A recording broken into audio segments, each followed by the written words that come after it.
अस्सलाम वालेकुम दोस्तों। बात है 3 जनवरी 2026 की, जहां पूरी दुनिया न्यू ईयर की खुशी मना रहा था। तो वही दुनिया का सबसे ताकतवर इंसान टीवी के सामने बैठकर एक लाइव वॉर देख रहा था। ये कमरा फ्लोरिडा में था, जहां डोनाल्ड ट्रंप अपने ही लाइट कमांडोज को लाइव देख रहे थे। यह मैं बात कर रहा हूं वेनेजुएला की। रात के 2 बजे अमेरिका के 5 हेलीकॉप्टर्स वेनेजुएला की टेरिटरी में इंटर कर जाते हैं और वहां पर ये ऐसे इंटर कर जाते हैं कि इनको वेनेजुएला की रडार भी नहीं पकड़ पाती, क्योंकि ये 100 मीटर के ही फासले पर उड़ रहे होते हैं, इसलिए इनको पकड़ना भी नामुमकिन था। अब बात यह है कि वहां घुसे क्यों।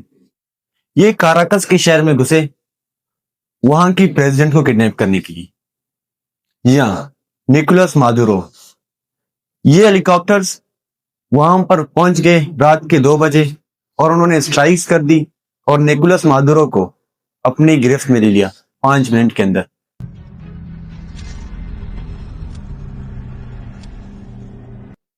और ये डेल्टा कमांडोज उनको वापस लेकर अमेरिका पहुंच गए। अब इस चीज को हम डिटेल में देखेंगे इस वीडियो में कि अमेरिका ने आखिरकार ऐसा क्यों किया और डोनाल्ड ट्रंप ऐसा क्यों करना चाहते थे निकोलस मादुरो के साथ। क्या अमेरिका के लिए इतना ही आसान है किसी भी कंट्री के प्रेसिडेंट को किडनैप करना? तो आज के इस वीडियो में हम वेनेजुएला और यूएस की दरमियान की सारी चीज को डिटेल में देखेंगे, तो वीडियो को लास्ट तक देख लीजिएगा। ये वीडियो आप लोगों के लिए बहुत इंफॉर्मेटिव होने वाली है। अब ये सारा मिशन दिखने में तो आसान होगा, लेकिन ये आसान नहीं था। इसकी कहानी शुरू हुई थी अगस्त 2025 को, कि जब अमेरिका के प्रेसिडेंट डोनाल्ड ट्रंप के कहने पर CIA अपनी ही एक सीक्रेट टीम को वेनेजुएला में एंटर कर दिए। और इस टीम का सिर्फ एक ही काम था कि वहां के प्रेसिडेंट मादुरो के हर मूवमेंट को ट्रैक करना। और ये टीम वहां पर गई और मादुरो के हर मूवमेंट को ट्रैक किया, जैसे फिल्मों में होता है। लेकिन अगर कल कोई टीम पकड़ी जाती तो ऑफिशियली अमेरिका कुछ भी नहीं कर पाता इस टीम के लिए, क्योंकि ये टीम सीक्रेटली भेजी गई थी। It was just like a film. अब ये टीम जाती है वहां पर, वेनेजुएला की प्रेसिडेंट निकोलस मादुरो की हर मूवमेंट को ट्रैक करती है, ताकि वो कहां जाते हैं, क्या करते हैं, क्या कहते हैं, इन सब मूवमेंट को ट्रैक करने की जिम्मेदारी होती है इस टीम की। और इतना ही नहीं, बल्कि इस टीम में एक और सिपाही भेजा जाता है जो वेनेजुएला की ही अपनी गवर्नमेंट में होती है, जो मादुरो के साथ हर वक्त रहता है और उसके हर मूवमेंट के बारे में, उसके लोकेशंस, वो क्या करता है, वो क्या कहता है, इन सब के बारे में यूएस प्रेसिडेंट या फिर अपने CIA के ऑफिसर को दे देता है।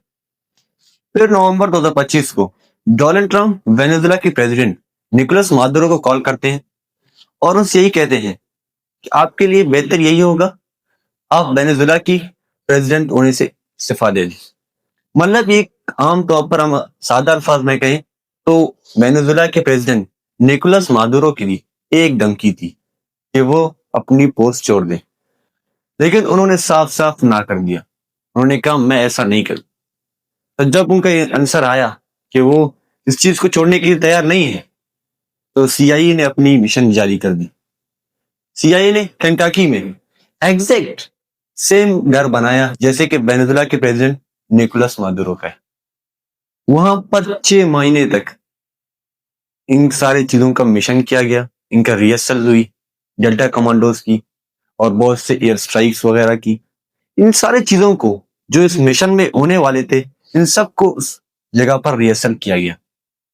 और आखिरकार 25 दिसंबर 2025 को डोनाल्ड ट्रंप ने फाइनली अपनी तरफ से स्टेटमेंट दे दी डेल्टा कमांडोज को मूव ऑन करने की।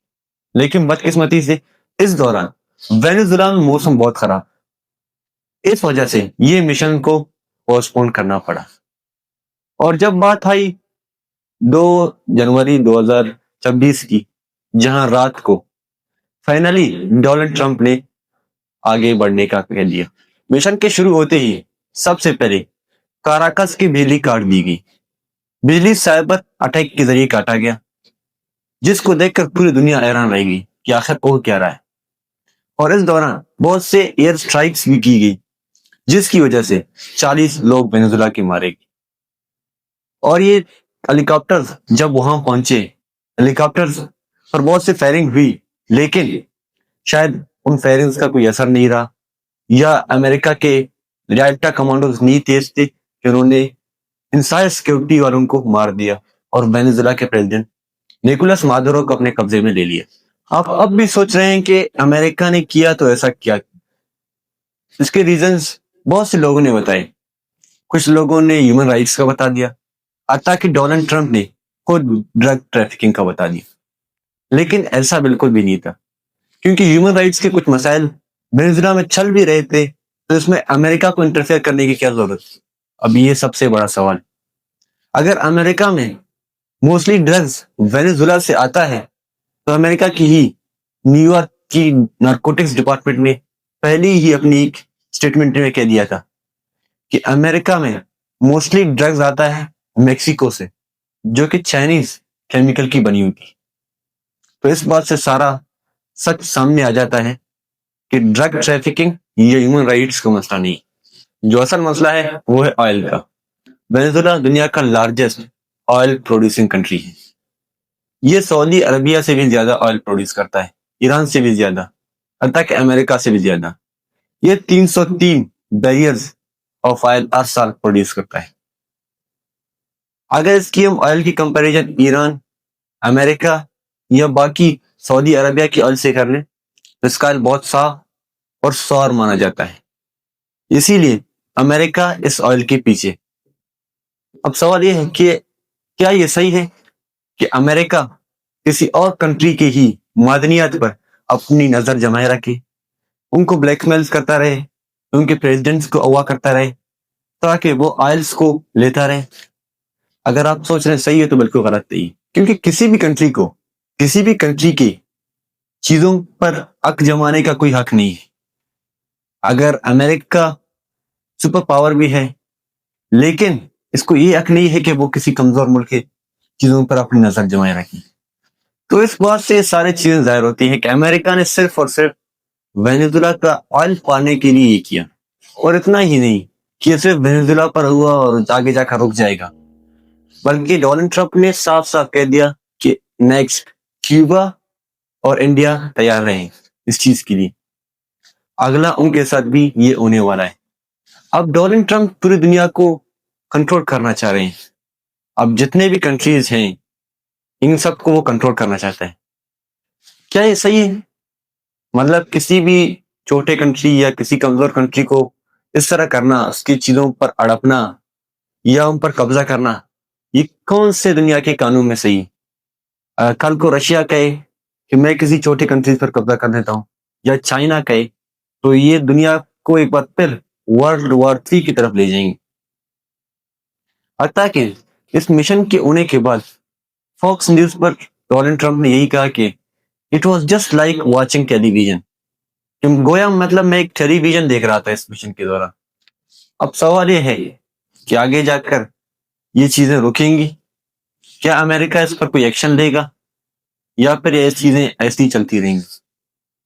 आई होप ये वीडियो आप लोगों को इन्फॉर्मेटिव लगी, और तब तक के लिए मुझे इजाजत दें डिस्कस आइडियाज नाफे के साथ। अल्लाह हाफिज।